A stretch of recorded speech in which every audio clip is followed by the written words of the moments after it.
अस्सलाम वालेकुम। मैं हूं डॉक्टर अब्दुल्ला खान। मेरे सामने आप देख रहे हैं कि मुख्तलिफ ब्रांड्स की एंटीबायोटिक्स पड़ी हैं।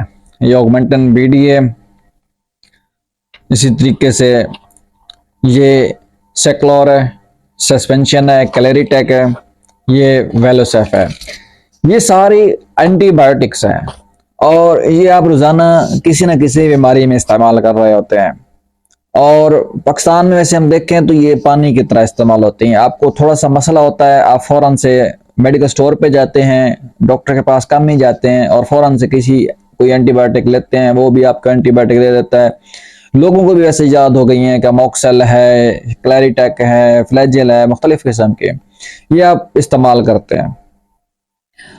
पाकिस्तान में वैसे तो तकरीबन तमाम दवाइयाँ ही हम डॉक्टर की हिदायत के बगैर ही ज़्यादातर इस्तेमाल कर रहे होते हैं, लेकिन हम आज एंटीबायोटिक के ऊपर एक ख़ास जोर दे रहे हैं। इस जोर देने की वजह यह है कि पाकिस्तान में पहले कोरोना का एक सीज़न चला, साल 2 साल, जो कि एक वायरल डिजीज़ थी।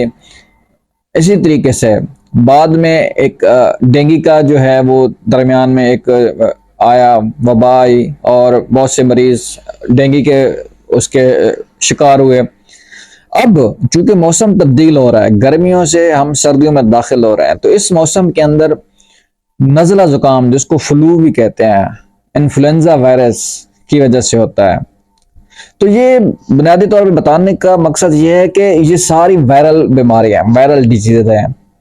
और वायरल और दो किस्म की बीमारियां होती हैं, वायरल बीमारियां और बैक्टीरियल डिजीजेस। तो एंटीबायोटिक का हम लिंक जोड़ना चाह रहे हैं कि वायरल डिजीजेज में इनका क्या ताल्लुक है। तो मैं आपको आज क्लियर कट बता रहा हूं कि वायरल डिजीजेज के अंदर एंटीबायोटिक का कोई ताल्लुक नहीं है। वायरल बीमारियों के अंदर आपने मरीज को इलामती इलाज करना होता है। इलामती इलाज क्या होता है? जैसे आपको डेंगू हुआ है, डेंगू में आपको बुखार होता है, तो बुखार के अंदर आपने कोई एंटीबायोटिक का इस्तेमाल नहीं करना। आपने सिर्फ उसको एंटीपायरेटिक्स, जिनको बुखार कम करने वाली दवाइयां इस्तेमाल करनी है, जिसमें कालपोल हो गई, पैनाडोल हो सकती है और मुख्तलिफ एंटीबायोटिक्स हो सकती हैं। लेकिन आपने इसके अंदर कोई भी कैलेरिटेक, ऑगमेंटन, वेलोसेफ, इस किस्म की कोई एंटीबायोटिक इस्तेमाल नहीं करनी, क्योंकि ये वो दवाइयां हैं जो बैक्टीरियल बीमारियों पे असर करती हैं। हमारा अलमिया ये है कि हमें ज़्यादातर जब भी हमें अभी नज़ला ज़ुकाम जैसे ही शुरू होगा, नज़ला ज़ुकाम कैसा होता है? अगर तो आपको पानी की तरह आपका नाक बह रहा है और वो आपको और कोई मसला नहीं है, तो उसमें आपने या तो देसी टोटके, जिसमें कहवा, जुशांदा, स्टीम, इस किस्म की चीज़ें इस्तेमाल करनी है, भाप लेनी है।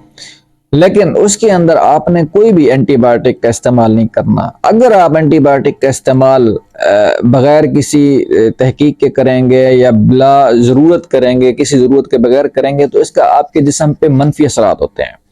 आप जैसे एंटीबायोटिक इस्तेमाल करते हैं तो एंटीबायोटिक आपके एंटीबायोटिक बुनियादी तौर पर क्या असर करती है? इनका एक्शन ये होता है कि आपके जिस्म में जाती हैं तो ये आपके जो बैड बैक्टीरिया होते हैं, बुनियादी तौर पे ये आपके बुरे जरासीम के साथ, बुरे बैक्टीरिया के साथ लड़ाई करती हैं और वहां से आपका जिस्म में जो बुरे बैक्टीरिया इन्फेक्शन या बुखार बना रहे होते हैं, जो सोजिश की वजह बन रहे होते हैं, उनको ख़त्म करती हैं।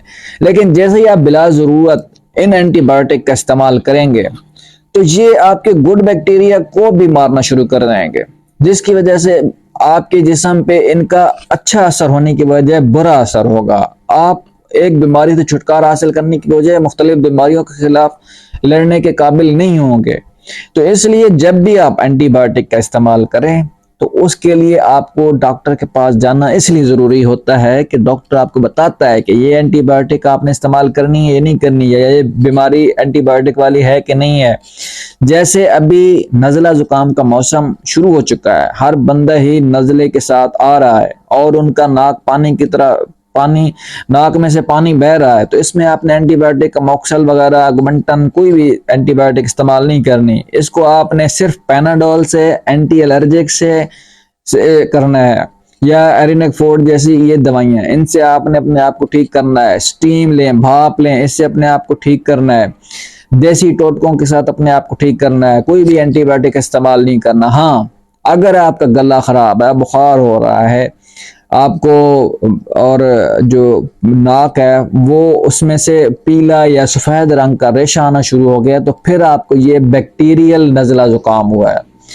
तो इस सूरत में आप फिर डॉक्टर के पास जाते हैं, तो डॉक्टर आपको कोई अच्छी एंटीबायोटिक इस्तेमाल करने को कहता है। नहीं तो आपने किसी भी वायरल बीमारी की सूरत में कोई भी एंटीबायोटिक इस्तेमाल नहीं करनी। हम ये वीडियो आपके सेहत की आगाही के लिए बना रहे हैं कि पाकिस्तान में अक्सर लोग जब किसी टाइफाइड या बड़ी बीमारी में मुब्तला होते हैं तो वो फिर ये दवाइयाँ आपके ऊपर कोई असर नहीं दिखा रही होती हैं, फिर आपको आखिरी स्टेज की दवाइयाँ इस्तेमाल करनी होती हैं, और फिर वो बाज़ औक़ात वो दवाइयाँ भी जब आपके जिस्म पे असर नहीं करती तो फिर आपके पास कोई चारा नहीं होता, फिर आप एड़ियाँ रगड़ रगड़ कर अल्लाह माफ़ करे मरने पे मजबूर हो जाते हैं। तो बरह मेहरबानी आपसे एक रिक्वेस्ट है कि एंटीबायोटिक का इस्तेमाल करते हुए आप ख़ास ख्याल रखें, डॉक्टर के पास जाएं, उनसे रजू करें।